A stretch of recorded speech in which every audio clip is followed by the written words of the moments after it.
Well, it's great to be with you this afternoon. My name's Rich. I'm part of the leadership team here at King's Church, High Wycombe. I want to thank you so much for coming to this event. Hasn't it just been a great event this afternoon? Hasn't it? It's been brilliant, hasn't it? I decided that because of the occasion, this would be a shirt-in moment for me. A shirt-in moment. I was 40 this year. Some people have a midlife crisis and buy a sports car at 40. I decided this would be the time when I started tucking my shirt into my trousers. That's my midlife. Thank you, thanks. Okay, so there's no getting away from it. Christmas is coming. 10 days. We are now 10 days from Christmas. Are you all set for Christmas? Are you all ready for Christmas? There's a murmur there. I feel like we're not ready for Christmas. See, some people go to extraordinary lengths at Christmas time. I wonder if your home right now looks anything like this.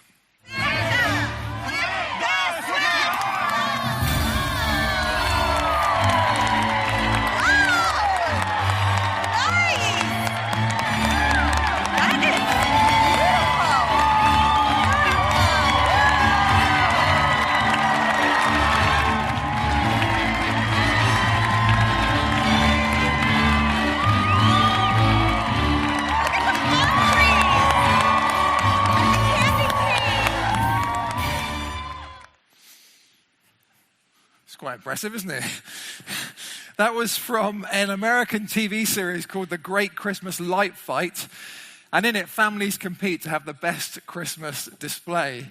And for me, that guy looked way too confident when he flicked that switch at the start. I mean, these are Christmas lights. Surely he was a little bit concerned that only half of those were going to light. And do you know, how long must that thing have taken to put together? I mean, it's one thing having decorations up outside your house in December. But when you're building plywood candy canes in your front garden in the middle of July, I mean, surely people are going to start to ask some questions, aren't they? Well, whether or not you go to lengths like that at Christmas, it does seem to me that there's this pressure that comes with Christmas. This pressure to get everything just right, to get your home looking good, to get the presents right, to get the meal good.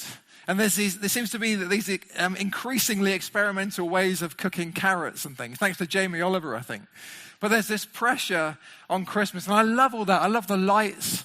I love the houses lit up. I love the trees.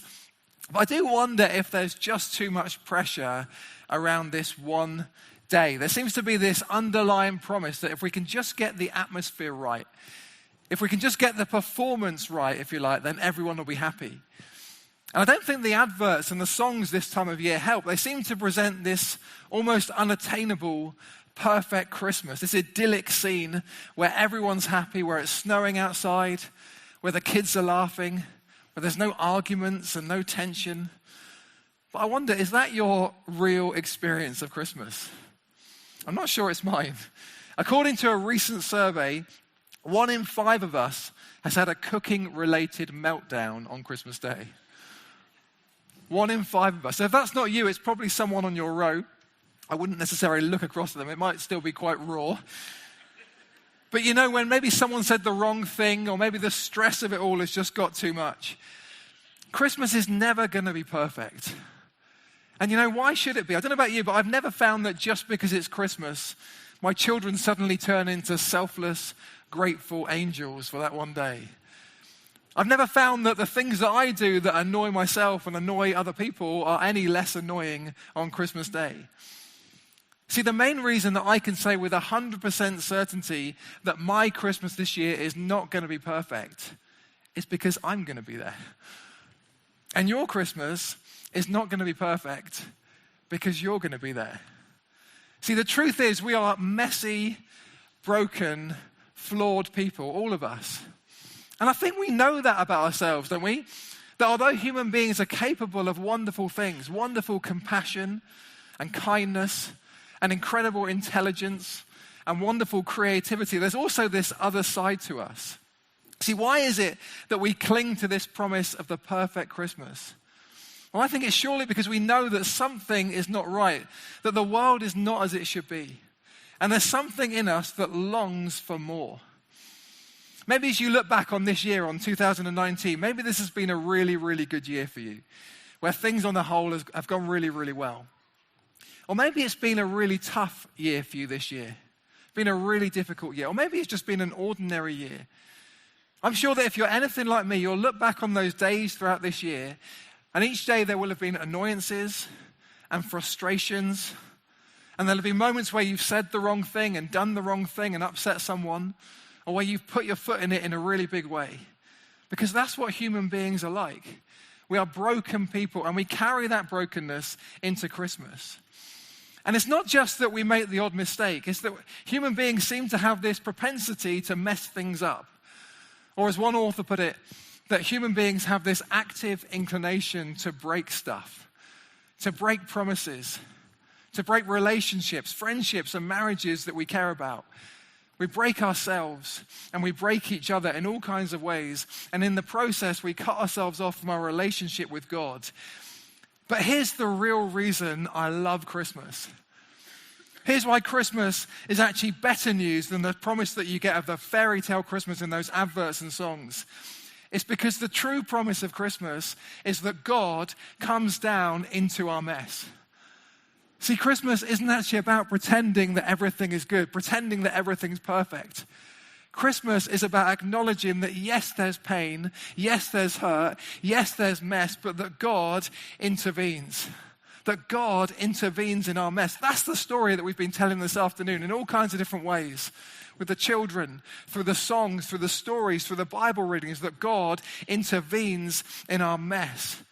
That out of love, this eternal, powerful God who spoke the universe into being, who spoke life into existence, he humbles himself and makes himself small and fragile and human, with arms and legs and hands and feet and breath and blood. Can you get your head around that? Because that's what Christmas challenges us to accept. And that because he loves us so much, he lives this life of utter perfection that we cannot live. And he's so selfless, and he's so good, and he's so loving. And after he lives this life of utter perfection, he goes to a cross. And on a cross, despised and rejected, he takes all our mess onto himself. And he takes the punishment that we deserve for everything that we've done and said and thought that is wrong. And the reason he does that is because he loves you. See, that is the message at the heart of Christmas, that you are deeply known and deeply understood and deeply loved, and that God intervenes on your behalf. Ultimately, Christmas is a rescue story, a wonderful rescue story.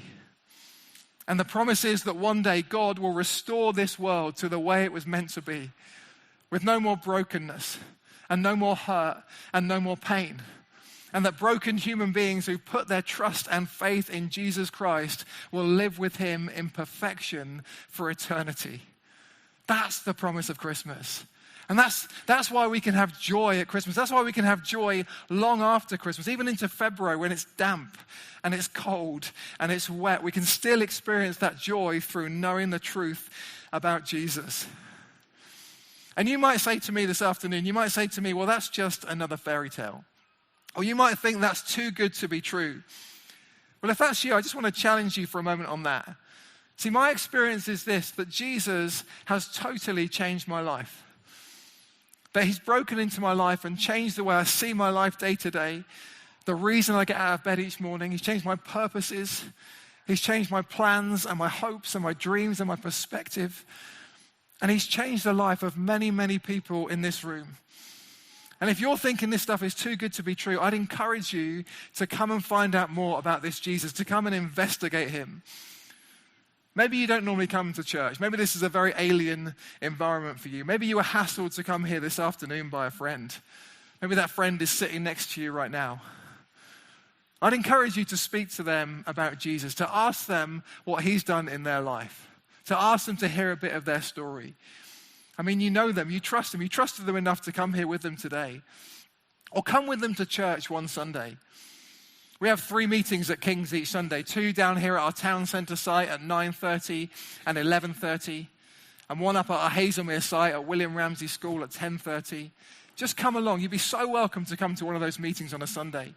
You will find a bunch of imperfect people, but you'll see the reality of Jesus at work in ordinary people's lives. Or finally, I want to encourage you to come and try Alpha in the new year. We have an Alpha course running Tuesday nights in the new year from the 21st of January. You got an invitation to Alpha on your seats today. And if you come to Alpha, you'll get to sit around a table with other people with questions about life. And you'll eat a meal together. And you'll watch a short film together. Then you'll discuss what was in the film with no sense at all of any kind of judgment. We ran Alpha in the spring of this year. This is what Tom, who was on that Alpha course, said about the experience. He said the conversation was open, welcoming, and allowed everyone to share their opinions and explore life's questions without any feeling of intimidation or expectation to share the same beliefs.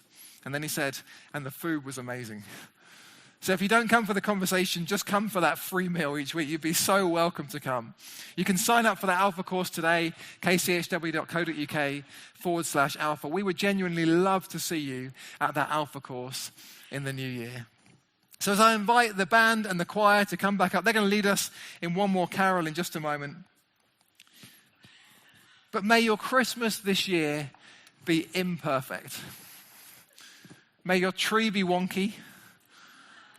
May your carrots be ordinary. May your fairy lights flicker.